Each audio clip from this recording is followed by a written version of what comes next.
So I will post the record.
Okay, so hi everybody, and welcome to Izmir 2023.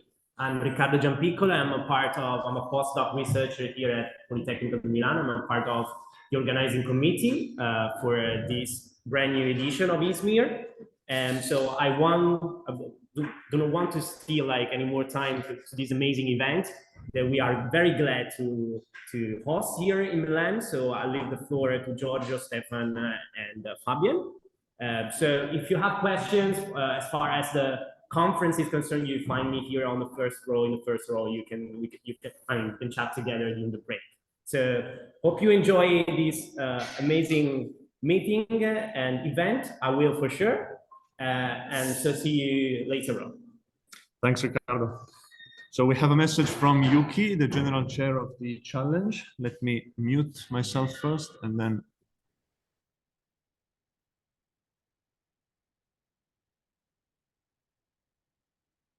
Hi everyone, I hope you're enjoying the beautiful Milano and the Izmir conference as well as this workshop. I'm Yuki Mitsufuji from Sony. I'm also the General Chair of Sound Demixing Challenge 2023, which was hosted on AI Crowd and was successfully completed this summer.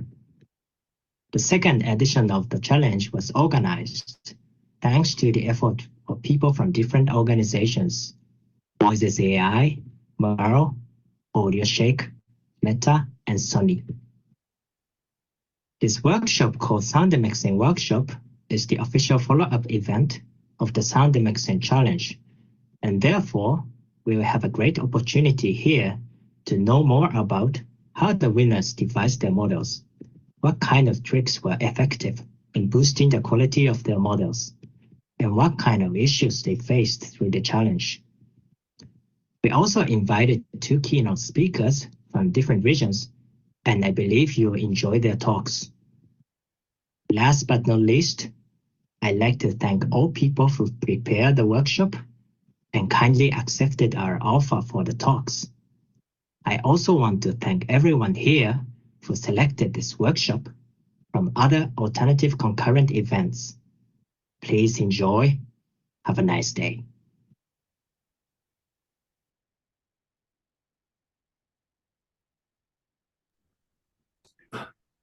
Fabian. And for the third time, hello again here. So glad to see you all. And on the virtual side, so almost 100 people signed up for this workshop. This is super great. And I can still remember the first days of the SciSec, which was the workshop and evaluation campaign before we had this sound mixing challenge. It was like almost 10 years ago or 15 years ago already. And a couple of people were interested still back then, like 10, 20 people worldwide. And so this is a great week actually to enjoy, like so many people are interested in source separation. You probably saw the news about this new Beatles song that was just released with all four Beatles joined together with the use of source separation. And I found it like particularly interesting that even the mainstream media mentions source separation as like the key AI component in that. that thing. So it seems like we are there, right? I mean, it's really, really attractive to many people. It's a very important technology in the world of generative music as well, in the world of generative AI, and also voice conversion, single voice conversion. So I think there's many more little tasks that we need to solve, not just improving on the 4-stem instruments. And so we are here to talk about and hear great talks today. What is the future of music and sound source separation? And I guess I think we have really great speakers today. So wish you a great time today. Just one little organizational remark. So we have a little coffee break, and after the coffee break, the talks will be from speakers that are here in the room, not remote. So the first half will be a mixture of speakers on site and virtual, but the second half will be only on site. To stream that online and to have participants getting feedback to us, we need to unfortunately present it from this laptop or from this machine only. So everyone who presents in the second half, please send Giorgio or me the slides to us and we can present it. That's all. Thank you.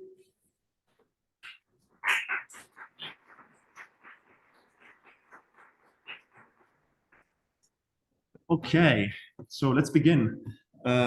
First of all, hi everyone. For those of you who don't know me, my name is Giorgio. I'm an engineer in Sony, and I'm one of the organizers of the Sound Demixing Challenge. Now, the very first presentation that we will have today will be from me, Igor from Moises, and Stefan also from Sony, and we will basically wrap up the Sound Demixing Challenge.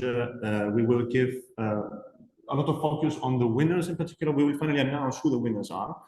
And later then in the workshop, we will look into detail of on the way these winners managed to get the performance that they got. So with all the presentations. Now, I will very quickly skim on the overview and also on the details of the organization of the challenge. But this is just to say that maybe compared to the previous edition of the challenge, which we dubbed MDX, Music Demixing Challenge, this time the challenge was much bigger. We not only considered music as a signal of interest, but also cinematic sound. So the participants were not just supposed to separate a song into the usual 4 instruments, but also they had the opportunity to separate cinematic sound, so the audio of a movie, into dialogue, music, and sound effects. So at this point, the people had more choice in choosing what to develop. And so by this, we tried to boost the interaction and the participation from the people online. Let's look at some numbers just to wrap up. We had more than 2,800 submissions in total. That was really stunning. More than 800 people hit the participate button on AI Crowd. And we had, possibly because we had $42,000 as cash prize in total. So this was also thanks to the sort of merge of 3 organizations as sponsor, Sony, Moises AI, and Mitsubishi Electric Research Lab. And finally, we have written already 2 research papers summarizing the challenge, but we already know that some of the participants wrote their own research papers out of their submission. So this is really boosting also the research part of source separation. So to sort of give a summary on this, we would like to thank you for all your submissions, all your participations, all your interactions in the discussion forum. Also, we received a lot of feedback from you participants. This was helpful feedback. We sort of tried to constantly improve also the design of the challenge, and this was also thanks to you. Now, some more special people to thank, obviously the organizers of ISMIR 2023 and all the volunteers that are involved in the organization. This is a satellite event of ISMIR 2023. Also, the board of assessors in the music, the mixing, listen, test. We have some famous names here, including Jordan Rudess. And finally, Sony Pictures Entertainment. They provided us the source data for the test set of the cinematic remixing track. Stefan will say a couple of words later also about that. Now, let's go into the music demixing track and quickly summarize it and announce the winners. Just as a reminder, also for those of you who didn't participate in the challenge, we had 3 leaderboards. That means that each participant could choose whether their submissions would end up in one leaderboard or the others. And with leaderboard, let's start from the last one, leaderboard C, that was the standard definition of music source separation as we are used to know it. So 4 instruments, vocals, bass, drums, and everything else. And the participant had absolutely no limitations in the data to be used to train the model. They only had a timeout in the inference during the evaluation of the submission. So the network could not take too much to run the forward pass in evaluation mode, but they could use all the resources that they might have in the context of training. Yes. My mic got deactivated. I see it then. That one is for the tablet, which is like supposed to be So you should that icon there. Okay, no worries. So leaderboard C is the sort of familiar playground that has been explored by SciSec and by the MDX challenge in the past as well. There we really see how the best performance improves over time. And then for the first time in MDX23, we had 2 leaderboards devoted to training systems that had problems and errors in the training set. We're talking about what we call label noise for leaderboard A and bleeding for leaderboard B.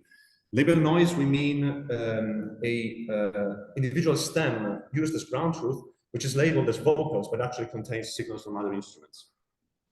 So it's a noise or an error in the label of the stem. In the case of bleeding, instead, we have the kind of bleeding that you might get, for example, in a recording studio where your singer is recording with the headphones on, and the microphone picks up some signal that comes from the headphones, as well as the vocals during the performance. So on top of the stem of interest, you also have maybe lower and filtered signals from other instruments. We manually synthesized these errors on top of training data that was not available before to the users, thanks to the release of MoisesDB from Moises AI. And we fed this 2 training sets separately to the participants, and they were only allowed to train on these 2 data sets for these 2 leaderboards. So obviously, the scores for leaderboard A and B are lower than for leaderboard C, but they allow us to highlight different scenarios and a different kind of effort from the participants. So these are the final leaderboards from the competition, and we will go now very quickly into all of them to highlight who effectively won the prizes. There is a disclaimer to be made. A participant appearing in the leaderboard can decline the prize, and that's why the first, second, and third place price-wise doesn't necessarily match with the leaderboards, because in order to receive the prize, you are required to disclose your solution and make it open source. So, the prizes. Now, let's start with leaderboard A. At the end of the Sound Demixing Challenge, we assign bronze medal 3rd place to the team Aimless, users Eurololicon. That makes for a 6.4 decibel of SDR on average of the 4 instruments. This is trained on label noise. So this is trained exclusively on data corrupted by stems with wrong labels.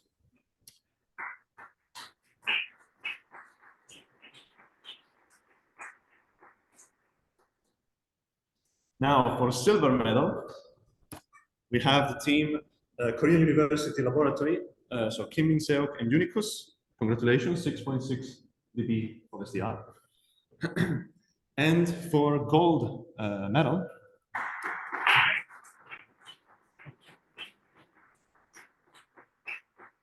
be ready to clap very often now. I have 3 leaderboards and 3 per leaderboard, so it will take a while. So for gold medal, we have Subatomic Seer. Navarro, I know he's online, he will also present. So congratulations, this is $5,000 for you.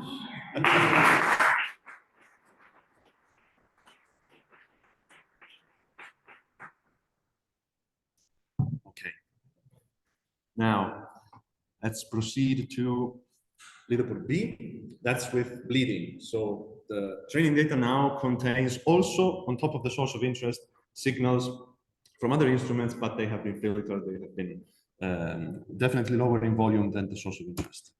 We have bronze medal to, again, Sumatomics here. Number one, congratulations again, 6.3 dB on average.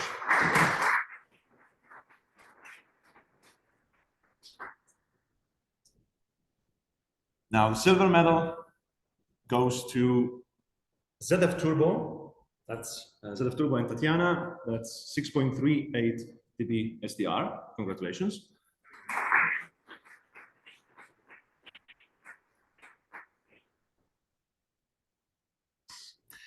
And finally, gold medal for leaderboard B goes to,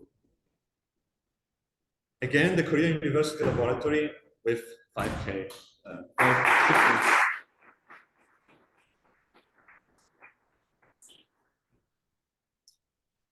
So now comes probably the most popular of the leaderboards. Here is where we got the most of the submissions. And this is also where we see really the maximum performance that people can get out of the system. So now the SDR scores will be much higher than before. We're pleased to assign third place to Korean University Laboratory again.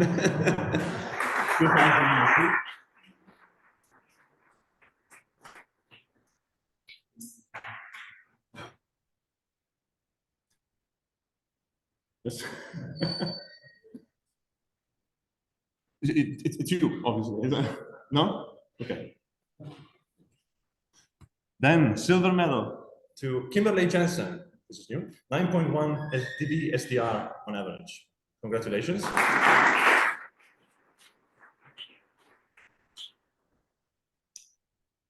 And finally, the winner of the Sound Mixing Challenge leaderboard C with the best score on the leaderboard is ZF Turbo, 9.2.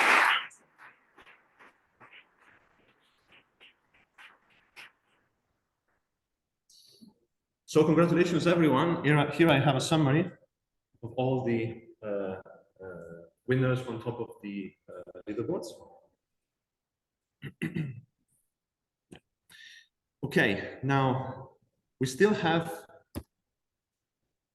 one small thing, which is a bonus prize. Now, let me ask Igor to join me on stage. This time we had an extra bit for the challenge. We also had a listening test organized by Moises AI with the board of assessors that I showed you earlier. So he will now explain you what that was and also announce the final winner for the bonus prize. Yes, so hi everybody. So straight to the point, the idea of the subjective evaluation that we did this year is to identify and award the best sounding model. Of course, we know that STR is not the perfect metric. So we wanted to include the subjective evaluation on the challenge as well. The approach we did was to use 10 tracks of, at the time was unreleased Moises DB. So like nobody had access to these 10 tracks. And we processed the 3 top performing models with these 10 tracks. And also we selected some snippets. So we cut 4 snippets of 3 bars long for each song. And we cut these snippets considering all stems are active. So these snippets have like 2 bars of overlap, may have 2 bars of overlap, but it's like 3 bars long and 4 snippets for each song. And then we do the ABX test methodology. It's a bit modified. We presented in this interface here, we presented the model A and model B, and also the mixed for that segment. So we requested each assessor to perform at least 72 comparisons, which is not an easy task, but they did it. Some assessors, they even did more than 72. So in the interface, there is a brief description of the task, and we can also see bass extraction, and we divided the task is in extraction and removal. So extraction is okay for let's get the best vocals, and then removal, let's get the everything minus vocals. So we divided it in these two tasks for 4 stems, and we collected the information from this interface. Well, the first one is the vote, obviously, model A and B. We also collect the duration of the playback, the time the sum of the playbacks were active. So people usually listen to the mixture, and then model A and model B. And we also collect the number of switches. So the idea of collecting this information is like to identify how hard was the task, how hard was this comparison. So I won't have time to go to all the numbers, all the details here. I just want to quickly highlight these 2 plots. So for the board of assessors, we try to divide them by the main skill. So like, what's our main skill? You're a music producer, you're a musician, or you're an educator. Of course, we have more producers, so we have more votes counting as a producer. And then we see that well, it seems to be a bit, I mean, this definition of musician, producer, and educator is a bit loose, but there seems to be a preference, educator and musician for the model A, the top performer one, and producer usually prefer the top 3 model. And we also try to evaluate it by tasks. So this part here, it shows the stem and the task, extraction or removal. So we can see that it's a kind of mixed. There is no conclusive takeout that we can do here about this. We can see, for example, that vocals removal, the Kimberly Jensen model was performed better than the semi-byte one. But for bass extraction, for example, the semi-byte had much better performance than the other models. We also try to, so in the end, the votes were very close among like all of them. I think the difference between the model B and C was from 1 vote, and for the model A, which is the semi-byte one, there is 20 votes difference. But the results were very close. And then, okay, how can we better evaluate these? And then talking to the organizers and to AI crowd as well. So there's the idea of using the true skill evaluation. It is a mission anywhere, but this is true skill. So how does it work? True skill, you give it like, you start on a normal distribution for each player in the game. So they started with an average of 25 and standard deviation of 0. I mean, there is a rule there. I think it's a 7. And then for each match, you decrease the standard deviation and you shift the mean a bit according to the winner. So we run it a couple times. Each time we do it, there's a bit of difference value because we sample randomly the order, and the order is important for the true skill test. So in this particular run, we have these results of the averages. So Kimberly Jensen has the highest average, so it's like on top of the leaderboard, and Sami Byteness has the lowest average. The sigma value is the same because it differs, but not in this decimal range, because the number of comparisons across the models were basically the same. And true skill also gives us a draw probability. And for each run we made, the draw probability was always above 97%. So that being said, now I'm gonna announce the winner, and well, the winners are a draw. we can't say someone won with this like high probability of draw. So the winner is a draw, and we are gonna split the bonus prize equally across all teams. That's it.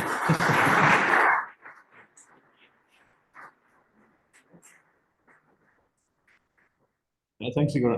It was surprising. Yes, so just a couple of final words from me. And by the way, we are trying to see whether we can get our voice amplified in this room so that also people in the back can hear us, just in case you don't. So Ricardo is currently working on it. I have just some final considerations about the music, the mixing track. And please keep these considerations in mind also for the very last bit of the workshop today, which will be a sort of panel, very quick panel discussion where we can try and see what we can do better for next time. And well, one thing that we noticed mainly regarding this leaderboards A and B, so training on data corrupted by problems, errors, which we call robust music source separation. We noticed that manually going into the data and discarding the data which is corrupted effectively by problems is still the preferred option by the participants. So most of the participants actually went into the data and listened to the stems and removed those that were not really clean enough. This is fine from the context of the challenge, right? It's just no problem, but we suspect that this is possible. So it's not quite realistic because it's possible only if your dataset size is quite limited. So in more realistic scenarios where your dataset size might increase much more, this becomes very, very expensive. Right? So again, from the point of view of the competition, this is absolutely no problem, but we didn't really get a clear definition of what we wanted to receive from the participants in terms of ideas and sort of approaches on how to train on noisy data. Also, many participants reported that bleeding is more difficult to handle than label noise. And yes, it is. Yes, it is, but I think it's mostly because this is something that we never said during the presentations and the description of the dataset. When we created label noise and bleeding datasets, for label noise, we only corrupted a portion of the training set, of the clean set. But for bleeding, we actually had every stem inside a song, every stem bleeding all the other stems. And we did this for all the songs. So there was no clean stem in the bleeding dataset. And this obviously made it more difficult. So we think the kind of feedback that we got from the participants is mainly due to the way we simulated the corruption, rather than actually saying that bleeding is more difficult to handle than an individual incorrect stem. And finally, yes, we also received some I wouldn't say complaints, but responses. We did not allow the usage of pre-trained models for robust music source separation. Although, yes, that would have helped a lot the training, obviously. We wanted to keep the competition ground fair so that everybody used the same resources to some extent in terms of data. A pre-trained model is trained on other data than the one that we provided for the competition. So we definitely wanted to avoid such a situation. Regarding instead the standard music source separation, we see that blending multiple models together, so the output of multiple models, is still the most popular trend in the solutions. So the participants who disclosed their solutions and achieved the highest scores, all of them do model blending. We are happy to see that the new edition of MDX brought an increase in the best average score that we get in leaderboard C. And that's a 1.6 dB increase with respect to 2 years ago. So 2 years ago, the team Audio Shake achieved 8.32 dB SDR on average over 4 instruments. And that was the best score on the leaderboard. This time, Semi-ByteDance achieved a 9.96 on the same test set. So we are really happy to see an improvement over just the course of 2 years. And well, the third point is what Igor mentioned before, so the involvement of professional people in the music industry through, in this case, through the listening test. But there might be other ways, right? And here we will listen to your feedback. Definitely provides an important signal from people that actually end up using source separation or might end up using source separation in their real life, in the real world. Okay, so this is pretty much it for the music demixing side. Now I will leave the word to my colleague Stefan for the cinematic demixing track, and we will see each other again.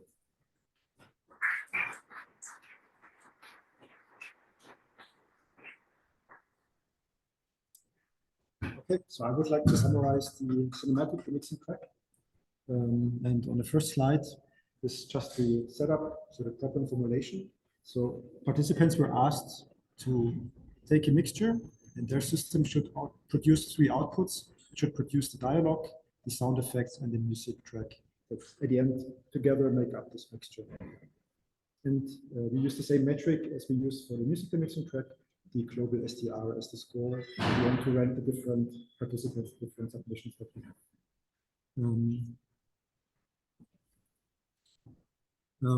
So quickly to define the three classes, dialogue, that's basically everything that's spoken. Could be like a dialogue of two persons, could also be a monologue of just like also what one person is thinking. The sound effect, this is either the sound of really an object, like the keys dropping on the floor and then you can hear the sound. Could also be some ambient sounds, just some car passing by or some alarm maybe that you can just hear in the background. And for the music, this is basically, it's quite an important part of cinematic audio, the music track. And that is either could be a single instrument, just maybe in a dramatic moment to support kind of the action that is happening, or it could be just a full orchestra that is playing to maybe a beautiful landscape scene. And this cinematic demixing has many applications.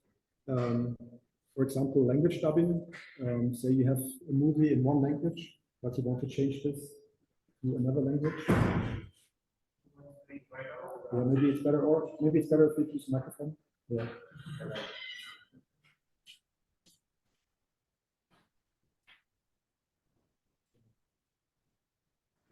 Let's try it.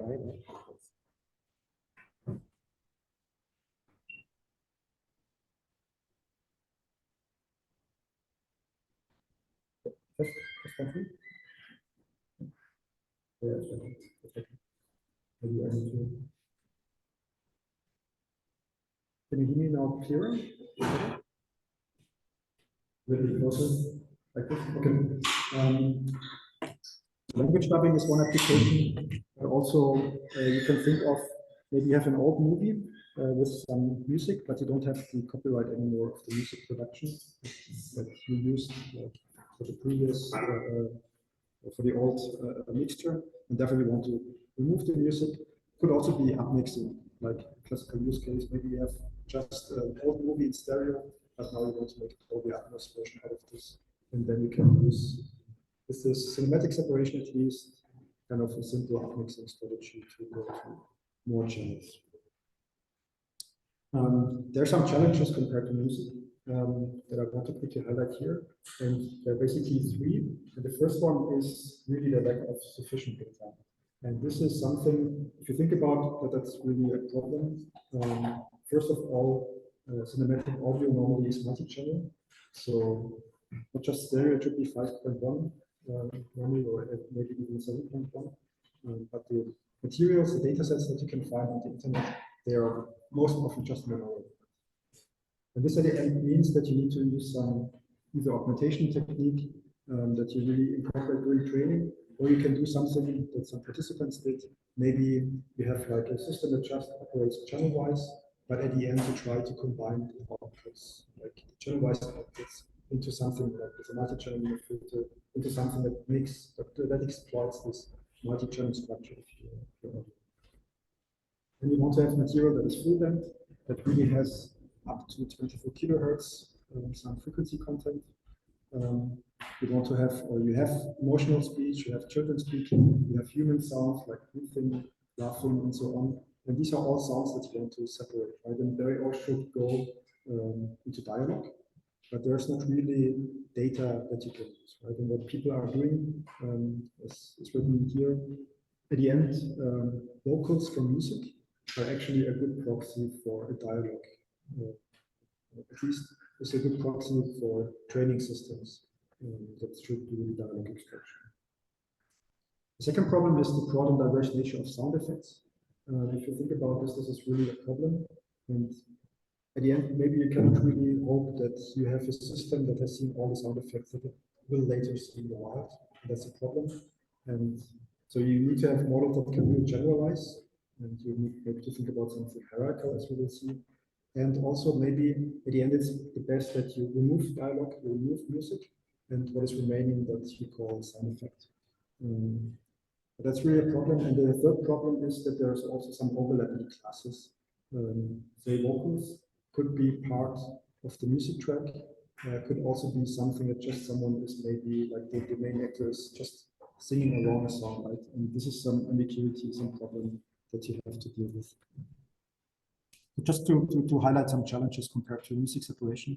And for music separation, now we have really nice data sets. We have MuseDB 18, we have NoisesDB, but for cinematics separation, there's divide and remaster. But there's still more that we require. So now for this challenge, we need a data set, a hidden data set that we can use to rank the different submissions. And the nice thing is that this time we have really a realistic data set with the help of Sony Pictures. So they gave us 11 movies and really like individual tracks, which at the end meant that we can talk, you had to listen to all the tracks, manually annotate them, and at the end find like really segments that you can use for ranking the systems, and that's what he did. And as you can see, at the end we have 156 segments with quite a short size, which maybe looks small, but there's a high variety. And we try to kind of really choose clips which are meaningful and really try to test the system. And you will see that the scores are much lower for cinematic demixing than for music demixing.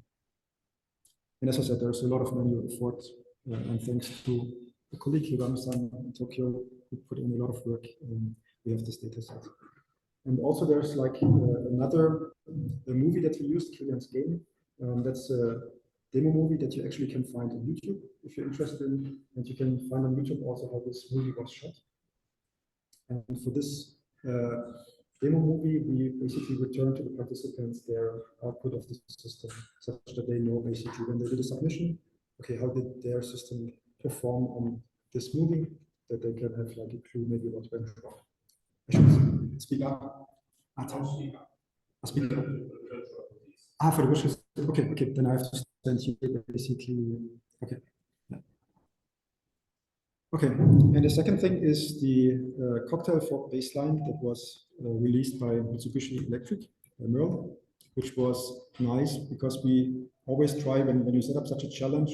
I mean, you need the hidden test set to kind of rank the systems, but you also need to give like the participants the easy start, right? And this at the end are baselines.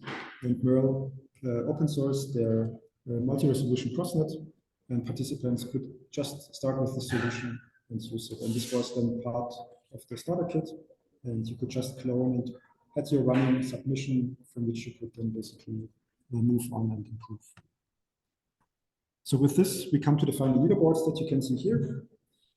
For leaderboard A and leaderboard B.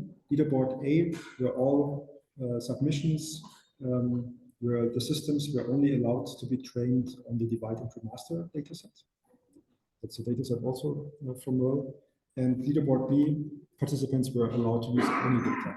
And that's actually something that you will see improves a lot of the scores. If you just look here at the SDR dialog, it's much, much higher than if you're constrained to use this divide and remaster dataset. But again, this ranking doesn't tell you now who won the prize, because again, participants for leaderboard A were asked to release the training and inference code, and for leaderboard B were asked to release the inference code in their models. So now we come to the prizes, and there are now 6 prizes overall that are distributed. So for leaderboard A, the bronze medal goes to Mexir, who has a system with 4.14 dB. It's $1,000.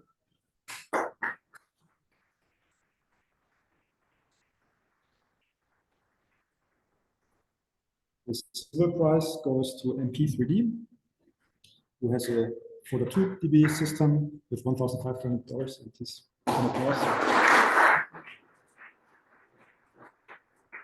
And finally, the winner of the leaderboard A is Aimless with 4.345 dB, and it's $2,500.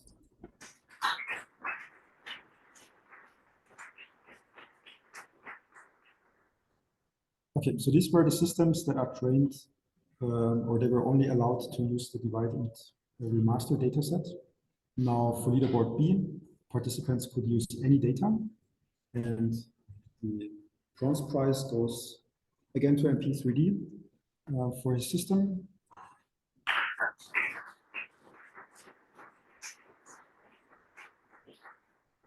Silver prize goes to Aimless with $1,500. And last but not least, we have a set of Turbo winning leaderboard B with 7.6 dB and $2,500.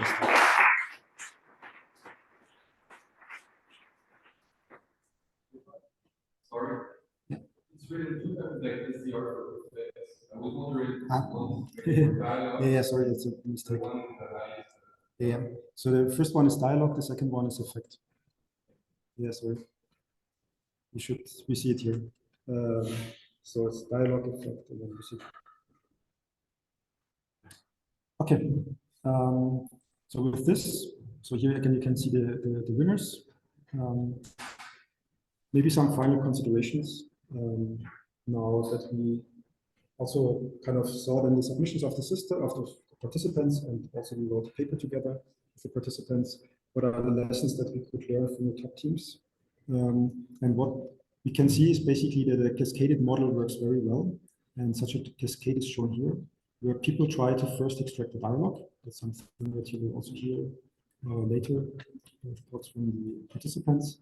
Then it's after this, we can remove the music and just use the residual as the sound effect. That's an approach that works very well. And one team really, really in detail, from Tencent really investigated the different possibilities how to train the music model and or this cascade in order to achieve the best performance. Then participants found several issues with the divide into master datasets. And that's quite nice now that we know those problems. We know how to circumvent them, and maybe we could even release a new dataset. So there's several problems that have been found. And also one team, instead of Turbo, they developed their own leaderboard system that at the end allowed them to first check their systems before doing really a submission to AI Cloud. Because per day you have only 4 submissions that you can do. And if you want to see maybe what's the best system, you can use such your own leaderboard system to kind of find the best combination of models. And again, planning is also a strategy that works very well and was used a lot. And if you want to learn more about the different systems, there's also an overview paper, one for the music demixing track and one for the cinematic demixing track, where you can find more details.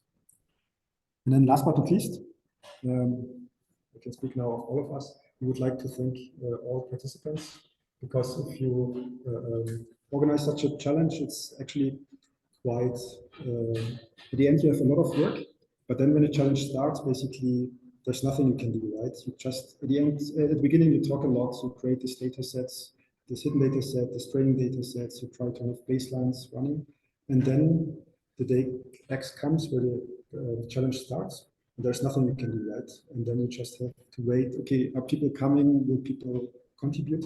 And then you see people forking the starter kit, you see the first submission, that's really nice. And if you see how things slowly ramp up and you see more participants.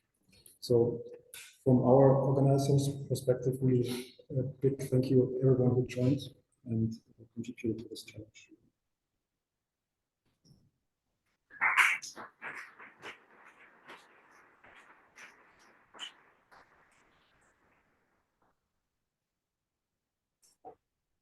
Okay. So we now proceed to the first keynote of the workshop. This keynote is from a speaker which is online. So let me mute myself for the participants online and raise the volume here in the room. But this way he won't hear me. So Gordon, are you there? I am here, Giorgio. Hello. Can you guys hear me? Great. So will you share? Yes. I think actually you need to stop sharing first. Okay.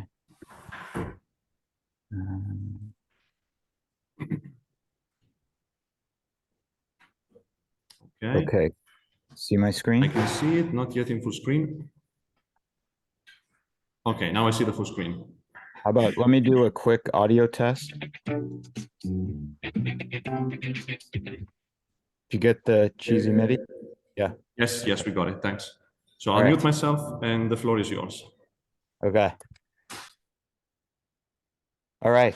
Well, thanks everybody. Welcome to my basement. I really wish I could be there with you all in Milano, but sadly I could not. But I'm going to talk to you today about something I find interesting, but also a little bit frustrating in source separation research, which is this idea of how do we define a source?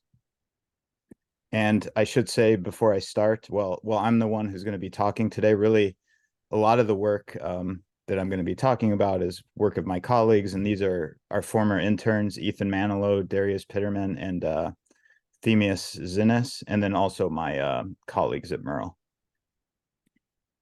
And so kind of what drives me and makes me really excited about working in source separation is this idea of auditory attention, right? And I think we've all kind of had this feeling where, you know, you're watching musicians perform and you start paying attention to the cello, and then you can see how your brain, you can start hearing the cello louder, right? And source separation kind of gives us the ability to do this in computers, so it's a really exciting area to work in. And I think what the auditory attention papers talk about, which I think is very interesting, is this idea of how the filters, you know, there's kind of time frequency filters in your ear, and those are kind of they tune, you know, depending on what it is you're paying attention to. And so I think that that feedback is what motivates, you know, a lot of the source separation research I'm going to talk about today. And I think everyone is aware of the cocktail party problem, right? This is kind of the classic source separation thing where we have a whole bunch of speakers in a cocktail party. We want to not listen to anyone in the red, but focus on this person in green. And, you know, the source separation is pretty well defined in this case. We know that each source is one speaker, right? The voice from one human.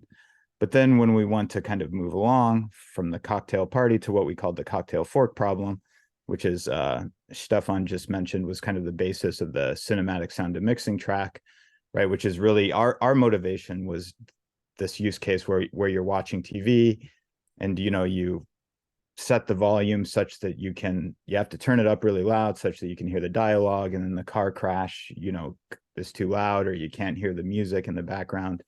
And so we kind of built this control that just allows you to focus on either the music, the speech, or the sound effect sources. And we call it the cocktail fork. One is kind of a homage to the cocktail party problem, which is the classic definition of source separation. But also because we're separating into these three stems, and a cocktail fork has three stems. And the way we do the cocktail fork, just as kind of some background for what I'm going to talk about later, is we use time frequency masking and kind of our baseline solution, which is the idea. So we have this mixture signal, we convert it into a spectrogram representation, and then we compute these masks, which are in essence just classifying every time frequency bin in the spectrogram to whether it belongs to one of these three sources.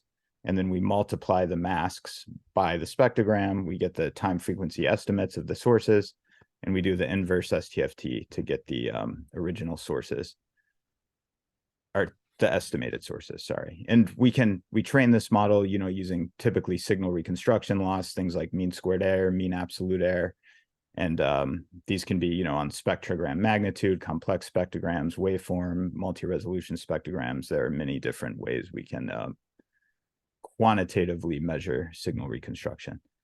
And also a review, I think, for everyone here, but the typical deep learning based pipeline, right, is that we have these buckets of isolated three sources, right? In the divide and remaster data set, we had sound effects from Free Sound, we had speech data from LibriSpeech, and we had music from the Free Music Archive.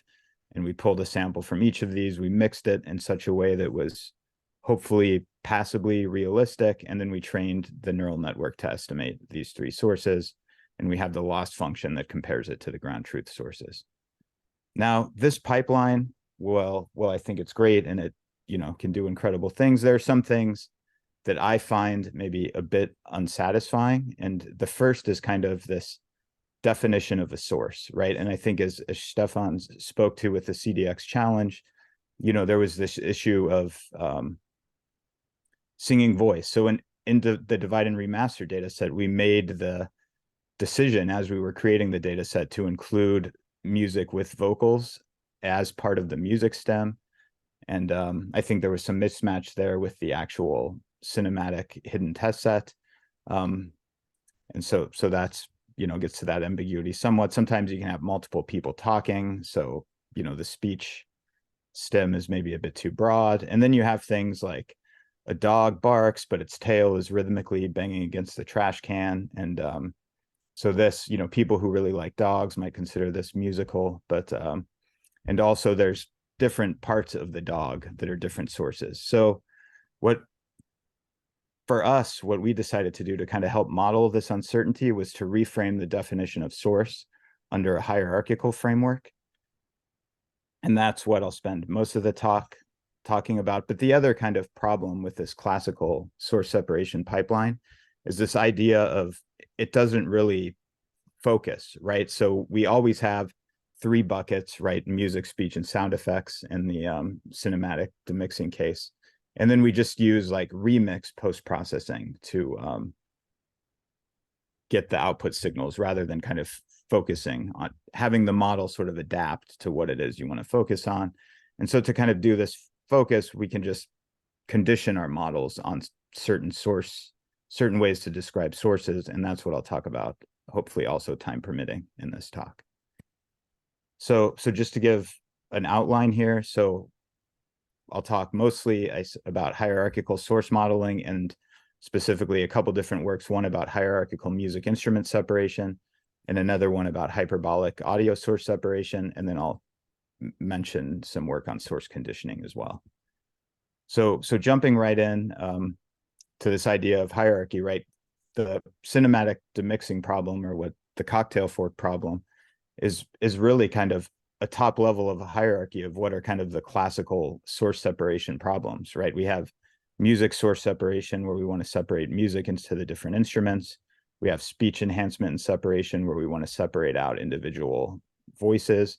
And then we have this task, which is sometimes referred to as universal sound separation or sound effect separation, right? Where we want to separate the individual sound effect stems. So the hierarchy, I think, is a pretty natural way. You know, I think, as I mentioned, these are kind of classical techniques. And what I'm going to talk about today is some of our initial work on trying to model music source separation in a hierarchical framework.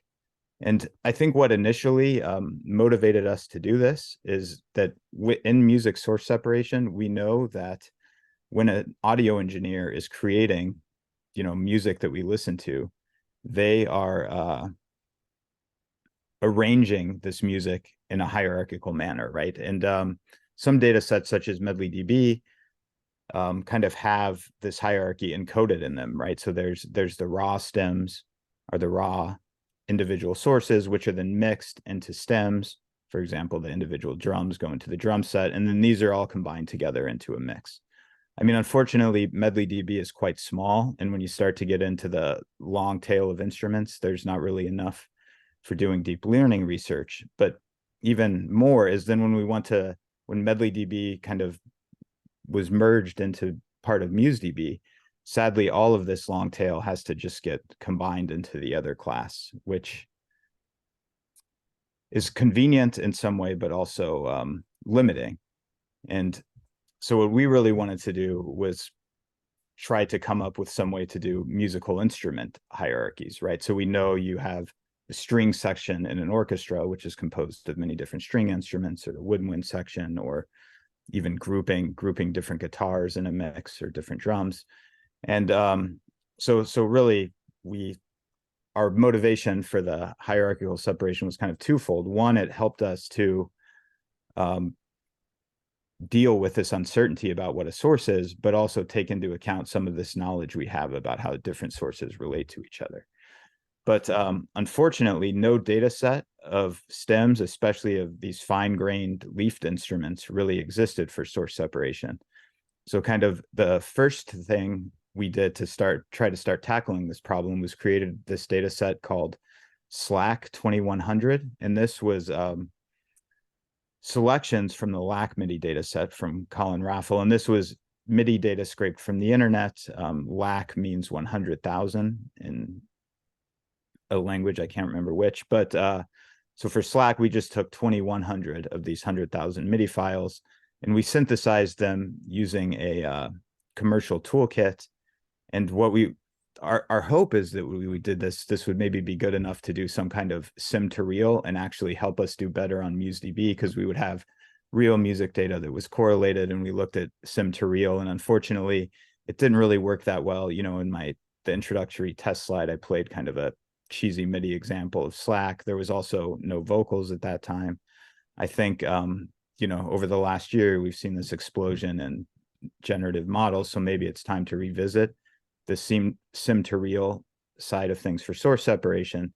But what SLAC did allow us to do, though, was test hierarchical modeling for source separation. And so this was something that we did with Ethan Manilow. It was presented at ISMIR in 2020. And really the key idea here was, instead of outputting only guitars, we always output sort of a hierarchy of sources. So we output an electric guitar, then we output a guitar submix, and then we maybe output all the mid-range stringed instruments, you know, so the guitars and the pianos. And the other thing we did in this work is instead of always having a single model for guitars, we did a query by example thing. So we said, if you know what source you want to separate, you can give some sample, audio sample of that isolated source, and then use that as the conditioning. And that would tell you kind of what hierarchy of sources that you output. And so one, I think, exciting outcome of this work, I think, you know, we just trained it to separate all three levels equally weighted. But one interesting experiment that we did was that you may not always have the fine-grained sources. So we tried to remove some of the leaf data. So in the drum case, this would be, for most of the data, maybe you don't have the isolated drum mics, right? Like you wouldn't have snare and hi-hat recordings, but you might have the drum set stem. And so what we found is that we could actually recover 95% of the improvement in the fine-grained low-level sources, even if we only had data for 50% of those. So that was kind of an exciting result, and that it could potentially help us, you know, use real-world data to do hierarchical source separation when we're kind of missing some of these fine-grained results.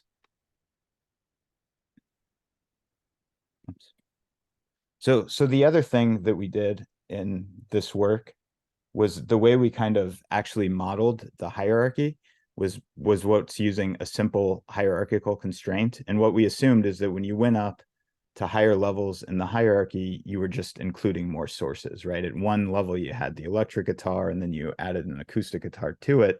So we just did a simple max on the magnitude time frequency bin.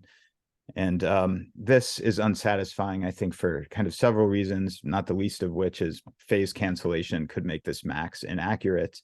And what we actually found in the hierarchical musical instrument separation paper was that this really didn't make much of a difference whether we had this constraint at all. So we were excited about the potential for the hierarchical, but we felt like we hadn't modeled the hierarchy well enough. And so then we were thinking, what could we do better to kind of better model a hierarchy? And fortunately, this technique started exploding, you know, originally in the natural language processing space of hyperbolic embeddings. And these are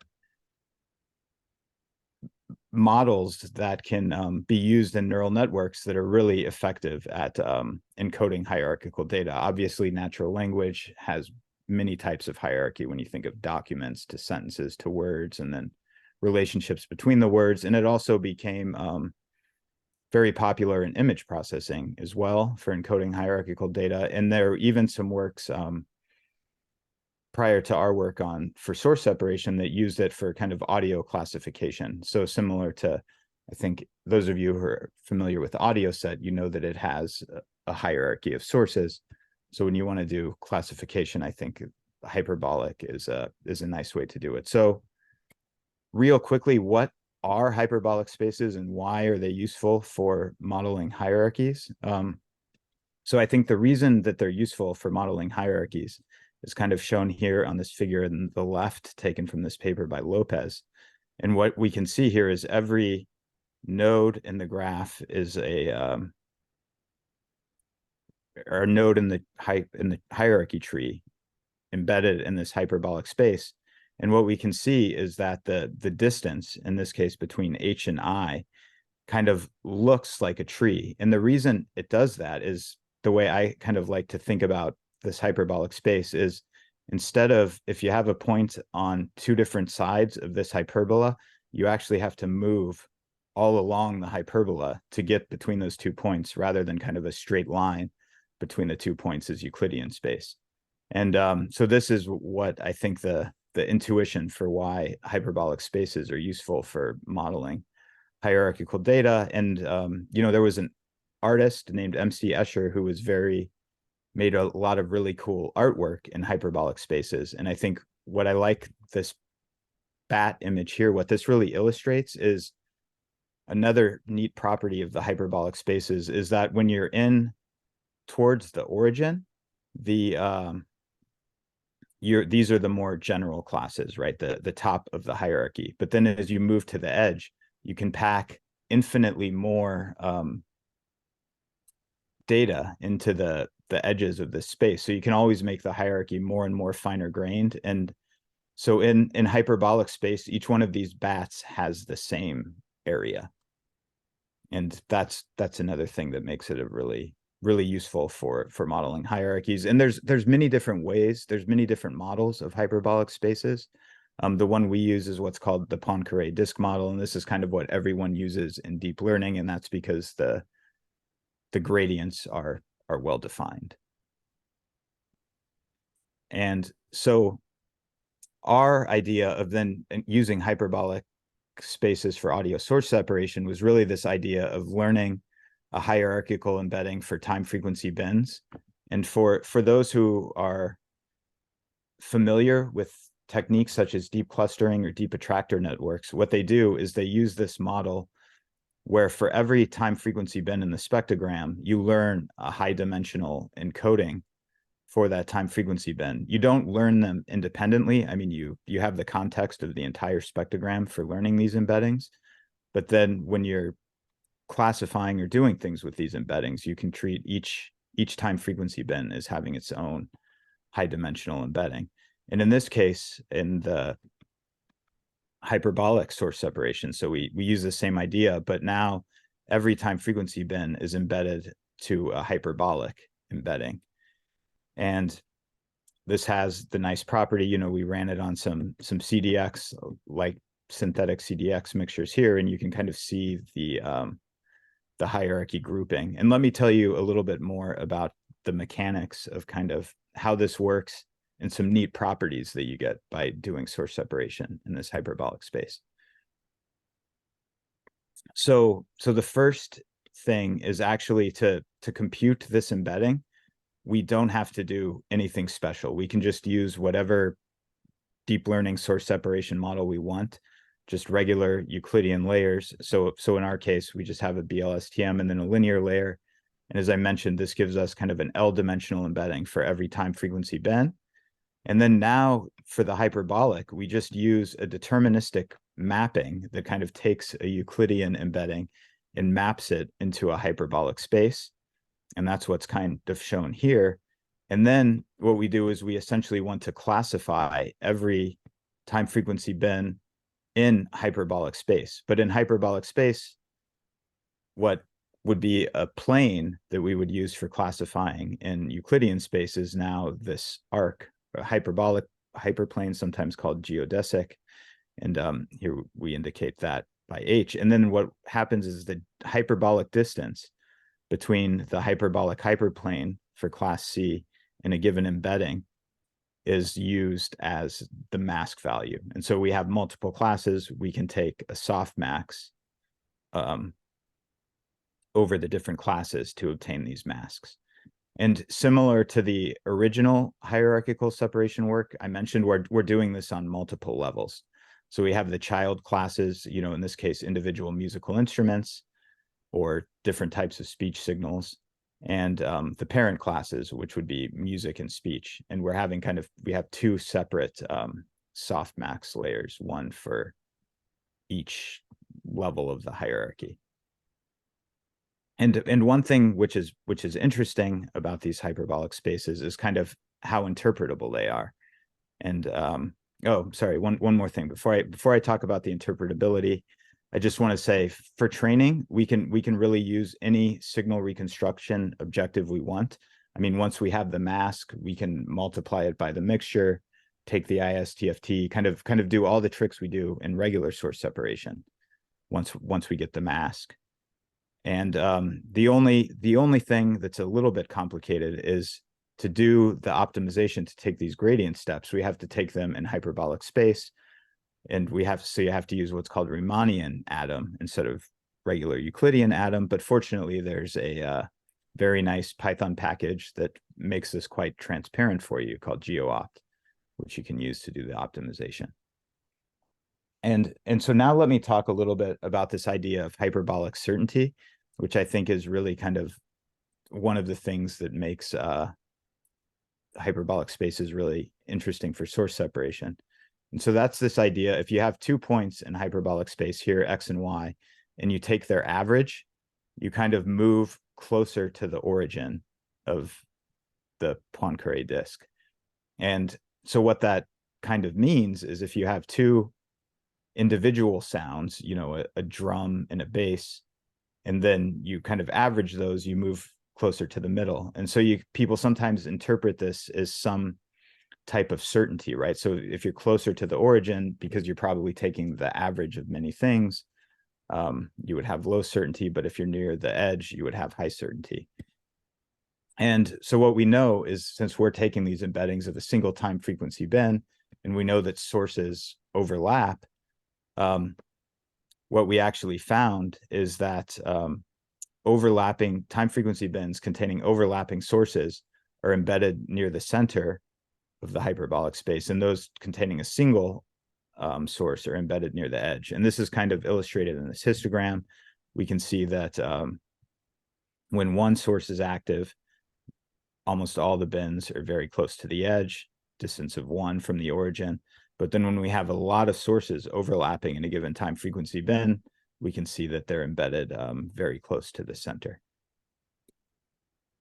And another neat thing with certainty related to the hyperbolic space is, if we want to have some estimate of how confident we are in the mask produced by our source separation model, that's not something we typically do, but I think it's something that could be useful.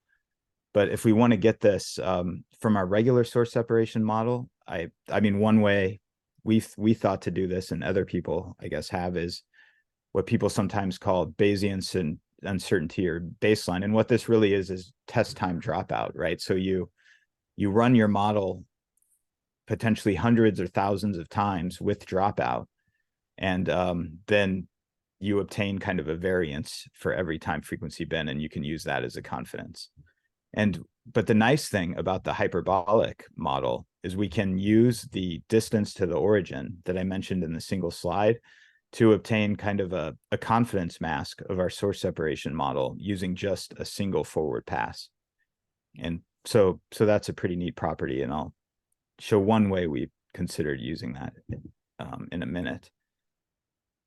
But the other thing I wanted to say about hyperbolic spaces is this idea, I mentioned it before, but that they're really good at encoding hierarchical relationships and trees in low dimensional spaces.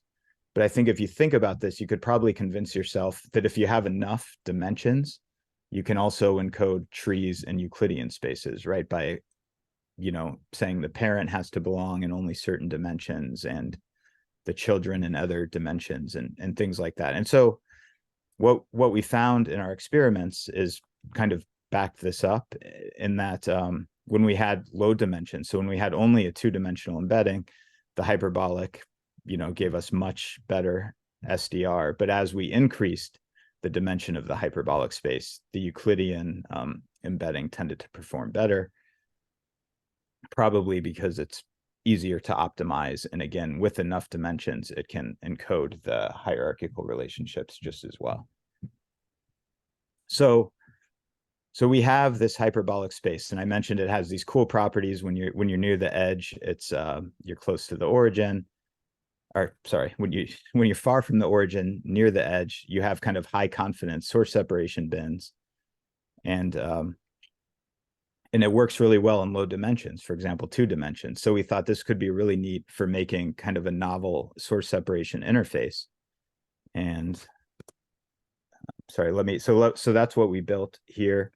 Let me just give you a quick demo of how it works. Was it not enough to stay from God?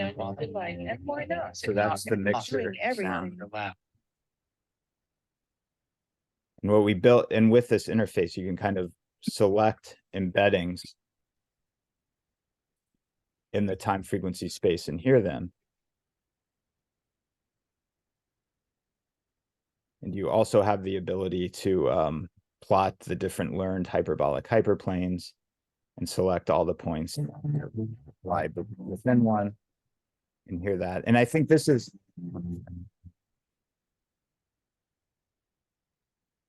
wait for the guitar to finish. But what I think is pretty cool about this interface is that it kind of really lets you interact in a way that you can kind of trade off between artifacts and interference, right? Because if you select bins near the edge, you have high confidence that they only belong to a single source, but there's going to be a lot of information missing. So you're going to have a lot of artifacty musical noise. But as you select more bins towards the center, you're going to have more of these overlapping bins, so more bleed, but hopefully less artifacts. And so the code for kind of training these models and a pre-trained model for messing around with the interface is open source. You can check it out. And we also have kind of a longer YouTube video for demonstrating this. So I think, let me see. So I've been going about 25 minutes. So for the last couple minutes, I just want to talk about the other thing I mentioned at the beginning, which is this idea of conditioning source separation models. And as I said, the way our brain and ears work, right, is when we focus on a source, we kind of tune our internal filters to be better at separating that source. And so what we would like to do is kind of build this into source separation models. And fortunately, we're now really good at conditioning deep learning source separation models. A kind of workhorse technique that we use a lot is what's called film modulation, or feature-wise linear modulation.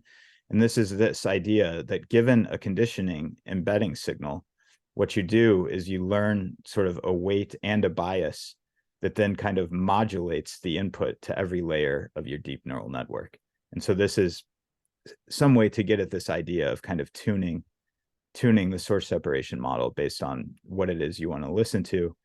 And so we've done what I think are a couple interesting things in this space that I want to talk about briefly here at the end of my talk.